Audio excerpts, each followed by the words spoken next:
लद्दाख में भारत और चीन सैनिकों के बीच टेंशन जारी है। लद्दाख में दोनों देशों की सेनाएं बड़ी संख्या में तैनात हैं। सीमा तक सड़क और इंफ्रास्ट्रक्चर बनाने से चीन बौखलाया हुआ है। इसी महीने कैलाश मानसरोवर के लिए चीन सीमा तक सड़क का उद्घाटन हुआ है।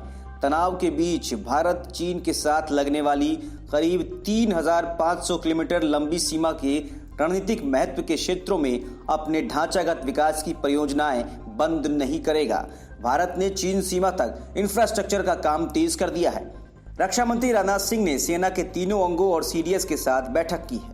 समझा जाता है कि रक्षा मंत्री राजनाथ सिंह ने सेना के शीर्ष अधिकारियों को यह कहा है कि कई संवेदनशील इलाकों में चीन के सैनिकों के आक्रामक व्यवहार के बावजूद लद्दाख, सिक्किम, उत्तराखंड और अरुणाचल प्रदेश में वास्तविक नियंत्रण रेखा पर महत्वपूर्ण परियोजनाओं के क्रियान्वयन की पुनः समीक्षा करने की आवश्यकता नहीं है। हालांकि चीन इन्हें रोकने के लिए सोचे समझे प्रयास कर रहा है और इसके लिए पूर्वी लद्दाख जैसे इलाकों में हालात को बिगाड़ने की कोशिश हो रही है। सूत्रों के मुताबिक दोनों पक्षों के बीच करीब 20 दिन तक चले गतिरोध के मद्देनजर भारतीय सेना ने उत्तर सिक्किम, उत्तराखंड, अरुणाचल प्रदेश और लद्दाख में संवेदनशील सीमावर्ती इलाकों में अपनी मौजूदगी उल्लेखनीय ढंग से बढ़ाई है और ये संदेश दिया है कि भारत चीन के किसी भी आक्रामक सैन्य रुख के आगे रुकने वाला नहीं है। चीन के साथ सीमा विवाद को लेकर मंगलवार को पीएमओ में अहम बैठक हुई। बैठक में अजीत डोभाल और तीनों सेनाओं के प्रमुख मौजूद रहे। पीएमओ की बैठक में चीन और लद्दाख पर चर्चा हुई। सूत्रों के मुताबिक लाइन ऑफ एक्चुअल कंट्रोल पर चीन के साथ तनाव जरूर है, लेकिन हालात खतरनाक नहीं है। सूत्रों के मुताबिक LAC पर जितने सैनिक चीन बढ़ाएगा उतना भारत भी इजाफा करेगा। भारत सीमा पर निर्माण कार्य भी जारी रखेगा। गुलदोंग सेक्टर में चीन के सैनिकों के जमावड़े के बाद भारतीय सेना अलर्ट है। LAC पर गश्त को मजबूत किया गया है। तनाव के बाद भारतीय सेना ने लद्दाख में और सैनिक बढ़ा दिए हैं। पूर्वी लद्दाख में LAC हर वक्त UAVs की निगरानी रखी जा रही है। Bureau report, news of India.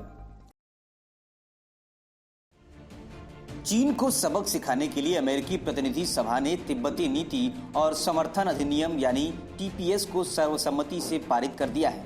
इसमें कहा गया है कि तिब्बत के धार्मिक नेता के चयन का अधिकार चीन सरकार के बजाय तिब्बती लोगों का है, यानी तिब्बती धर्मगुरु दलाई लामा के उत्तराधिकारी का चयन चीन नहीं करेगा।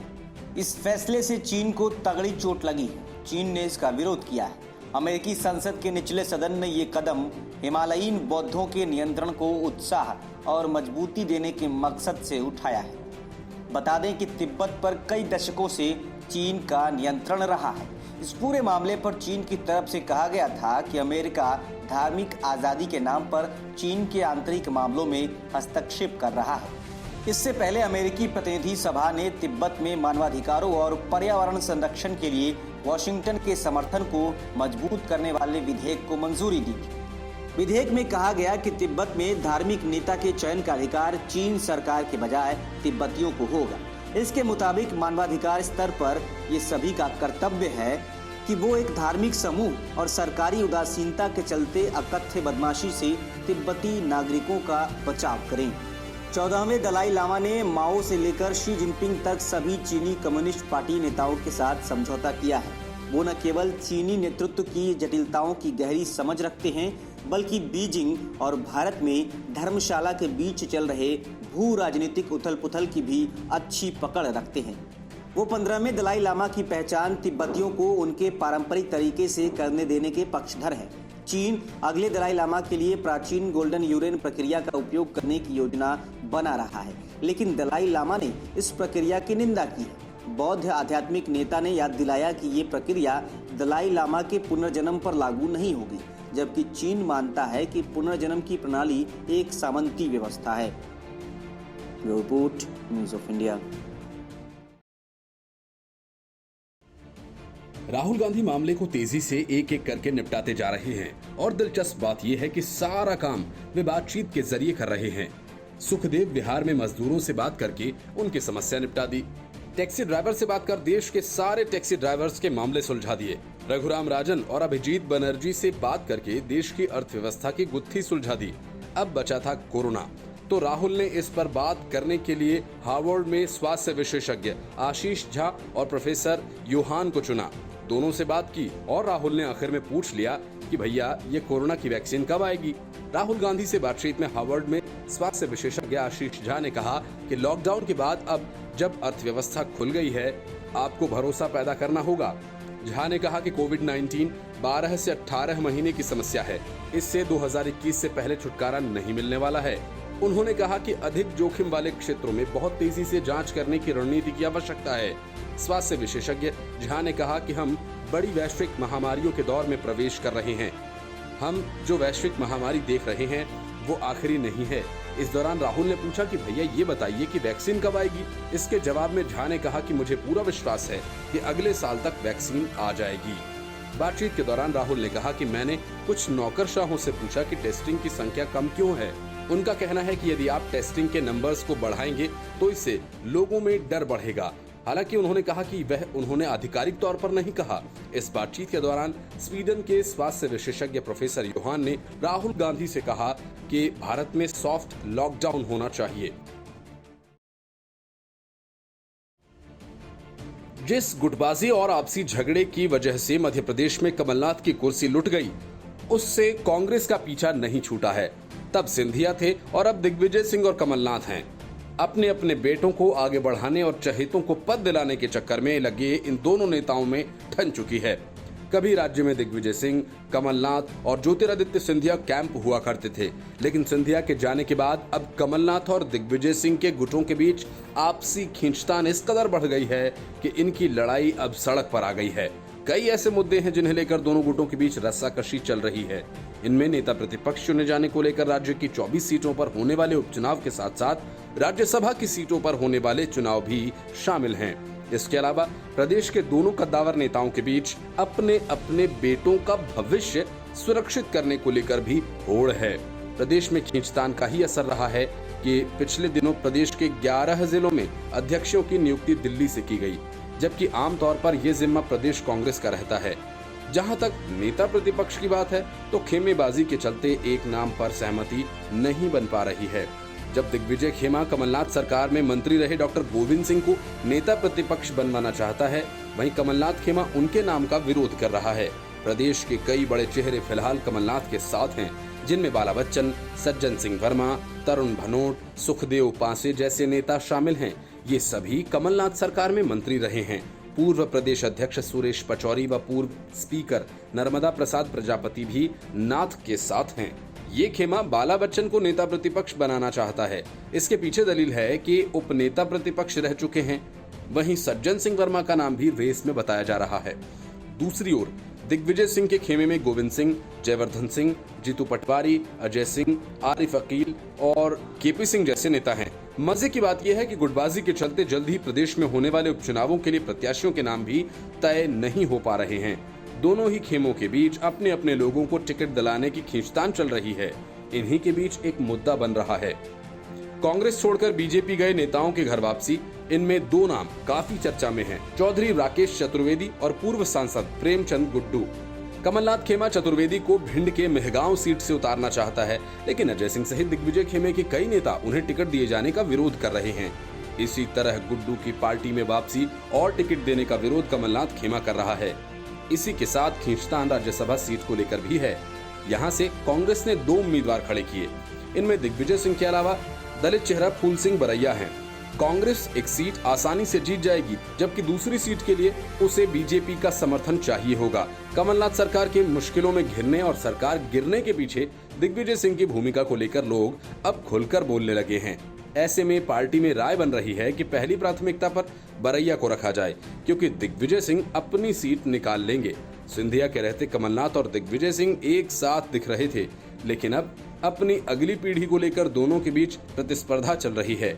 एक ओर दिग्गी अपने बेटे जयवर्धन के लिए प्रदेश कांग्रेस का निष्कंटक सत्ता पाने का सपना संजोए हैं, वहीं कमलनाथ भी अपने बेटे व छिंदवाड़ा के सांसद नकुलनाथ को प्रदेश की राजनीति में आगे बढ़ाना चाहते हैं। Bureau report, news of India. Rahul Gandhi के बयान के बाद से महाराष्ट्र की सियासत तेज हो गई है, तो उद्धव ठाकरे ने सुबह सवेरे अपने घर पर महाविकास अघाड़ी की बैठक बुलाई, लेकिन उद्धव ठाकरे ने इस बैठक में भी राहुल गांधी को कोई भाव नहीं दिया। खुद बात करने की जगह अपने बेटे आदित्य की राहुल गांधी से बात करवाई। सूत्र बताते हैं कि राहुल गांधी ने अपने बयान पर सफाई दी। इसके पहले राहुल के बयान के बाद महाराष्ट्र कांग्रेस अध्यक्ष बालासाहेब थोराट ने तुरंत पलटकर राहुल गांधी के बयान के खिलाफ बयान दे दिया था। उन्होंने कहा कि महाराष्ट्र में हर फैसले में हम भी शामिल होते हैं। पार्टी के नेता की तरफ से राहुल की किरकिरी हुई तो ऐसे में उद्धव ठाकरे ने भी कोई खास भाव नहीं दिया। एनसीपी नेता नवाब मलिक ने कहा कि राहुल गांधी जब से सियासत में आए हैं वे शब्दों का प्रयोग ठीक से नहीं कर पाते, जिस वजह से विवाद शुरू हो जाते हैं। नवाब मलिक के कहने का मतलब ये रहा कि राहुल गांधी को सियासत की बात करनी नहीं आती और वे अक्सर गलती कर जाते हैं। हालांकि महाराष्ट्र कांग्रेस के नेताओं ने तुरंत बयान दिया था कि हम उद्धव सरकार के साथ हैं। इसके बाद शिवसेना ने भी कहा था कि सभी सहयोगी दल एक साथ हैं और महाराष्ट्र सरकार स्थिर है। अब राहुल गांधी ने आदित्य ठाकरे से बात करके तमाम तरह की अफवाहों पर विराम लगा दिया। महाराष्ट्र में कोरोना के बढ़ते ग्राफ पर मंगलवार को राहुल गांधी ने कहा था कि हम महाराष्ट्र में सरकार को समर्थन कर रहे हैं, लेकिन फैसला लेने की क्षमता में नहीं हैं। हम पंजाब, छत्तीसगढ़, राजस्थान में फैसला लेने की क्षमता में हैं। जितनी ज्यादा कनेक्टेड जगह हैं वहां कोरोना होता है। मुंबई, दिल्ली में इसलिए अधिक मामले हैं। राहुल गांधी ने कहा था कि हम महाराष्ट्र में सरकार को समर्थन कर रहे हैं, लेकिन फैसला लेने की क्षमता में नहीं हैं। हम पंजाब, छत्तीसगढ़, राजस्थान में फैसला लेने की क्षमता में हैं। महाराष्ट्र को भी केंद्र सरकार की ओर से मदद मिलनी चाहिए। हम सिर्फ केंद्र सरकार को सुझाव दे सकते हैं, लेकिन सरकार को क्या मानना है वो उनके ऊपर है। Bureau report, news of India. Bihar के डिप्टी सीएम सुशील कुमार मोदी ने राजस्थान सरकार पर गंभीर आरोप लगाए हैं। सुशील मोदी ने कहा कि 1 करोड़ जमा कराने के बाद ही राजस्थान की कांग्रेस सरकार ने बिहारी छात्रों की ट्रेन खुलने दी। इसके साथ ही सुशील मोदी ने लालू यादव की पार्टी आरजेडी से भी सवाल पूछ लिया। डिप्टी सीएम सुशील कुमार मोदी ने बुधवार को कहा कि राजस्थान के कोटा में फंसे बिहार के छात्रों को वापस लाने के लिए कांग्रेस और राजद ने बस भेजने और ट्रेन का किराया देने की बड़ी बड़ी बातें की, लेकिन सब दिखावा साबित हुई। गहलोत सरकार पर आरोप लगाते हुए सुशील मोदी ने कहा कि कोटा से 18,000 छात्रों की वापसी के लिए जब 13 विशेष ट्रेनों की व्यवस्था की गई, तब वहां की कांग्रेस सरकार ने छात्रों के किराए के 1 करोड़ रुपए बिहार सरकार से जमा कराने के बाद ही ट्रेन खुलने दी। राहुल गांधी पर निशाना साधते हुए सुशील कुमार मोदी ने कहा कि दूसरी तरफ राहुल गांधी की चुनावी प्रतिष्ठा बचाने वाले केरल के लोगों को बिहार से वापस भेजने के लिए कांग्रेस ने 3 बसों का किराया चुकाया। आरजेडी से सवाल पूछते हुए सुशील मोदी ने कहा कि कांग्रेस अगर बिहारी छात्रों के लिए वसूले गए 1 करोड़ रुपए नहीं लौटाती है तो क्या लालू प्रसाद बिहार में इस पार्टी से गठबंधन तोड़ेंगे। Report, news of India. Maharashtra में शिवसेना, कांग्रेस और एनसीपी की सरकार बनने के बाद से राज्य में लोगों का जीना दूभर हो चुका है। राज्य के लोग कोरोना संकट के साथ पार्टी कार्यकर्ताओं की गुंडागर्दी से भी परेशान हैं। शिव सैनिकों की तानाशाही इतनी बढ़ गई है कि वो अपने नेताओं के बारे में कुछ भी आलोचना सुनना नहीं चाहते। शिवसेना के नेता या सरकार के बारे में कुछ भी कहने पर इनकी गुंडागर्दी का कहर सहना पड़ता है। ताजा मामले में शिवसेना के गुंडों ने यवतमाल के वानी इलाके में दुकानों में जमकर तोड़फोड़ की है। राज्य में कोरोना के बढ़ते मामले को लेकर यवतमाल के 2 दुकानदारों ने सोशल मीडिया पर सीएम उद्धव ठाकरे, एनसीपी प्रमुख शरद पवार और कांग्रेस नेता राहुल गांधी की आलोचना की। इसमें इन्होंने लिखा कि राज्य सरकार कोरोना संकट पर काबू पाने में विफल रही है। इनका सोशल मीडिया पर इतना लिखना भर था कि शिवसेना के गुंडों ने पहले तो इनके खिलाफ पुलिस में एफआईआर दर्ज कराई, फिर पुलिस की मौजूदगी में दुकान में जमकर तोड़फोड़ की।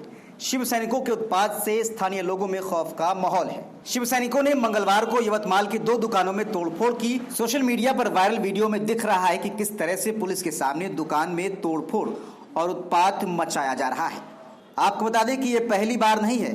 राज्य में शिवसेना की सरकार बनने के बाद से ही शिव सैनिकों ने गुंडागर्दी शुरू कर दी थी। इसके पहले वडाला टीटी के शांतिनगर में रहने वाले एक शख्स हीरामणि तिवारी को फेसबुक पर पोस्ट लिखना महंगा पड़ गया। उनके साथ न केवल मारपीट हुई बल्कि स्थानीय शिवसेना नेताओं ने जबरदस्ती हीरामणि का सिर भी मुंडवा दिया था। राहुल गांधी के लगातार झूठ बोलने और बेकार की बातें करने का करारा जवाब केंद्रीय मंत्री रविशंकर प्रसाद ने दिया। सरकार के खिलाफ राहुल गांधी के झूठ तंत्र की हवा निकालते हुए रविशंकर प्रसाद ने कहा कि राहुल कोरोना पर झूठ फैलाने में लगे हुए हैं। उन्होंने कहा कि राहुल गांधी का काम संकट के समय राष्ट्र के खिलाफ काम करना और झूठ फैलाना है। राहुल गांधी आंकड़ों में देख लें कि सरकार ने कोरोना वायरस नियंत्रण के लिए कितना काम किया। जब से कोरोना की दुर्भाग्यपूर्ण परिस्थिति आई है, तब से राहुल गांधी देश के संकल्प को इस लड़ाई के मामले में कमजोर करने की कोशिश कर रहे हैं। दुनिया में 15 ऐसे देश जहां कोरोना बड़ी बीमारी बन गया है, उसकी आबादी है 142 करोड़। उसमें America, England, France, Germany, Italy, Canada व अन्य देश हैं। इन देशों में 26 मई तक करीब 3,43,000 लोगों की मृत्यु कोरोना से हुई है। भारत की आबादी 137 करोड़ है और हमारे देश में 4,345 लोगों की मृत्यु कोरोना के चलते हुई। 64,000 से ज्यादा रिकवरीज। वैसे मृत्यु कहीं भी हो, वो दुर्भाग्यपूर्ण है। प्रधानमंत्री जी ने लॉकडाउन करके जो देश को एकजुट किया, ये उसी का नतीजा है। कोरोना वायरस के लिए ताली बजाकर, घंटी बजाकर उनका हौसला बढ़ाएं, तो देश ने ऐसा किया। आज दुनिया इसे फॉलो कर रही है। राहुल गांधी ने कहा कि कोरोना वायरस हमारी अर्थव्यवस्था पर बड़ा प्रहार है। ताली बजाने से उन्हें कोई मदद नहीं मिलेगी। देश को एक बड़े आर्थिक पैकेज की जरूरत है। पूरा देश जब ताली और थाली बजा रहा था तो राहुल गांधी ने इसका विरोध किया। राहुल गांधी ने पहले कहा था कि लॉकडाउन कोविड-19 का समाधान नहीं है। इसके उलट पंजाब और राजस्थान ने सबसे पहले लॉकडाउन लागू किया। महाराष्ट्र में 31 मई तक इसे बढ़ाया गया। तो क्या राहुल के सीएम ही उनकी बात नहीं सुनते? राहुल गांधी ने देश का संकल्प कैसे कमजोर करने की कोशिश की, इसके 5 खंड बताता हूं। पहला, नकारात्मकता फैलाना। दूसरा, संकट के समय राष्ट्र के खिलाफ काम करना। तीसरा, झूठ बोलना, श्रेय लेना। चौथा, कहते हैं कुछ और करते हैं कुछ और। पांचवा, गलत तथ्य और झूठी खबरें फैलाना। राहुल गांधी ने श्रमिक स्पेशल ट्रेन में मजदूरों के टिकट को लेकर भी झूठे आरोप लगाए कि इसका पैसा लिया जा रहा है। सरकार ने बार बार बताया कि मजदूरों से किराया नहीं लिया जा रहा। टिकट किराए में रेल मंत्रालय 85% और राज्य सरकारें 15% वहन कर रही हैं। राहुल गांधी आईसीएमआर पर भी आरोप लगाते हुए कहते हैं कि इसके द्वारा खरीदारी में गड़बड़ी हुई। पहली बार आईसीएमआर को सफाई देनी पड़ी कि हमने ऐसी कोई खरीदारी नहीं की, हमने न्यूनतम दाम में खरीदारी की है। राहुल गांधी राजनीतिक विरोध में ऐसी संस्थाओं पर भी झूठे आरोप लगाने से नहीं बाज आए। राहुल गांधी ने देश में 4 चरणों में लगाए गए लॉकडाउन को विफल रहने का आरोप लगाते हुए कहा था कि पीएम को बताना चाहिए कि आगे कोरोना संकट से निपटने और जरूरतमंदों को मदद देने की उनकी रणनीति क्या है। उन्होंने ये भी कहा कि गरीबों और मजदूरों को 7,500 रुपए की मदद दी जाए और राज्य सरकारों को केंद्र की तरफ से पूरी मदद मिले। गांधी ने कहा कि कुछ सप्ताह पहले प्रधानमंत्री ने कहा था कि हम 21 दिन में कोविड को पराजित कर देंगे। ये उनकी उम्मीद थी, लेकिन आज मामले लगातार बढ़ रहे हैं। 4 चरण का लॉकडाउन हो गया और 60 दिन हो गए। भारत पहला देश है जो बीमारी के बढ़ने पर लॉकडाउन हटा रहा है।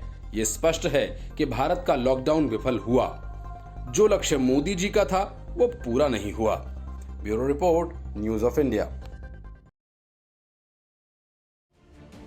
भयंकर चक्रवाती तूफान अम्फान से पश्चिम बंगाल का जनजीवन बुरी तरह से प्रभावित हुआ है। राज्य में तूफान के चलते 80 से ज्यादा लोगों की मौत हुई है। इसके साथ ही बहुत से मकान तबाह हो गए। इसी संबंध में लोकसभा से कांग्रेस सांसद अधीर रंजन चौधरी ने पीएम मोदी को चिट्ठी लिखी है। कांग्रेस के नेता ने प्रधानमंत्री को चिट्ठी में लिखा कि पश्चिम बंगाल प्रशासन तूफान अम्फान की इस विनाशकारी स्थिति का सामना करने में बुरी तरह से नाकाम रहा है, इसलिए आपसे सेना के अधिक जवानों को भेजने का अनुरोध करता हूं। तूफान की वजह से बंगाल के कई हिस्सों में पीने का पानी और बिजली की समस्या उत्पन्न हुई। हालांकि कुछ समय बाद प्रशासन ने इन समस्याओं का समाधान कर दिया। राज्य के कई इलाकों में स्थिति को फिर से सामान्य करने के लिए राहत कार्य जारी है। पीने का पानी और तूफान के कारण रिहायशी इलाकों में भरे पानी को निकालने के आधारभूत ढांचे को तेजी से बहाल किया जा रहा है। तूफान के प्रकोप से कोलकाता के आसपास 5,000 से ज्यादा पेड़, सैकड़ों बिजली के खंभे, यातायात सिग्नल और पुलिस पोस्ट गिर गए। लोकसभा में कांग्रेस के नेता अधीर रंजन चौधरी ने प्रधानमंत्री नरेंद्र मोदी को खत लिखकर पश्चिम बंगाल प्रशासन को नाकाम बताते हुए अतिरिक्त सैन्य बल की मांग की है। आपको बता दें कि पश्चिम बंगाल में इस तूफान से कई इलाकों में पानी भरने के साथ ही बिजली पानी की समस्या उत्पन्न हो गई और जगह जगह मकानों और पेड़ों का मलबा फैल गया।